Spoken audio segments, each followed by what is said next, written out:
Shteti duhet të mbështesë më tepër grupet e këngës tradicionale, asaj popullore dhe polifonisë. Sejmen Gjokoli, mjeshtër i madh i polifonisë, thotë se mbështetja duhet të vijë me krijimin e festivaleve të ndryshme tipologjike ku këto grupe të marrin pjesë dhe të shpalosin vlerat e tyre.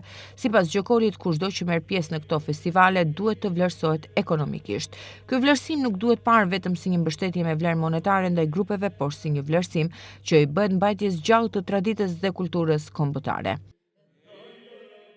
Le të themi për artistët edhe nga pushteti, po flas ai lokal dhe ai qendror. Shiko, para se të them këtë, unë do të thosha që duhet të jemi të kujdesshëm në një gjë, duhet të dallojmë kur kjo këngë ftohet nga institucionet apo nga grupe shoqërore apo po them në një ditëlindje, në një dasëm, në një fest. Kjo po, duhet të shkosh edhe pse jo.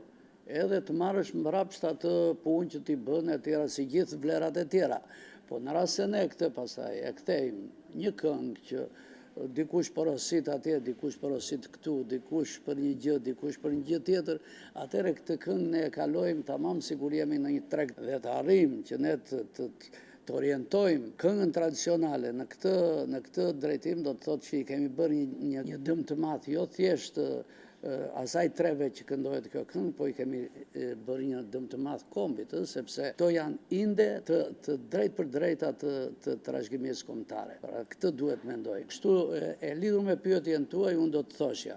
Sot është e vështirë sepse këto janë edhe krijime, po janë edhe mënyra të kënduari shpirtërore, domethënë mblidhen njerëzit, ata që u jepet për këtë punë, sepse jo të gjithëve u jepet, dhe hajtë të bëjmë një këngë, hajtë të këndojmë një këngë, kjo mund të jetë edhe e formatuar pastaj në një grup apo në një asamble apo një gjë tjetër. Dhe kjo duhet ndarë nga ajo përkujdesja që institucionet e shtetit duhet të tregojnë. Unë për shembull mendoj që ky është rasti që shteti të tregojë përkujdesje. Kur ai organizon një festival, po themu tipologjik, apo organizon një festival të kësaj natyre, ku zhvillohet ky festival me këtë produkt shpirtëror që e mbartin dhe interpretojnë këta njerëz, atëherë këtu shpërblimi duhet të jetë ai që meritojnë. Dhe jo të jetë një shpërblim siç po ndodh deri tani, një shpërblim për t'u gjendur, e kupton, duke i dhënë një darkë apo një drek, që edhe rrugët për të ardhur atje në vendin që zhvillohet ky aktivitet duhet t'i gjejnë vetë, t'i paguajnë vetë. Tu se s'bën, shteti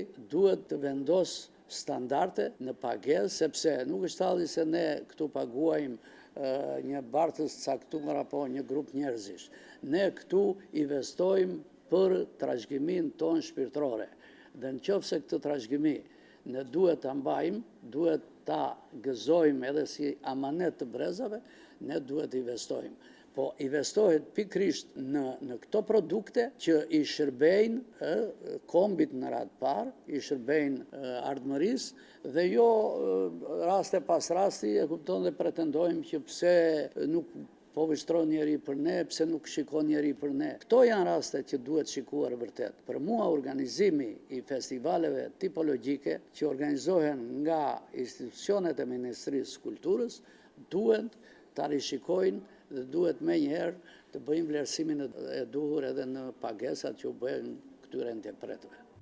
Kënga duhet të trashëgohet nga brezi në brez dhe ky duhet të jetë një mision i çdo këngëtari.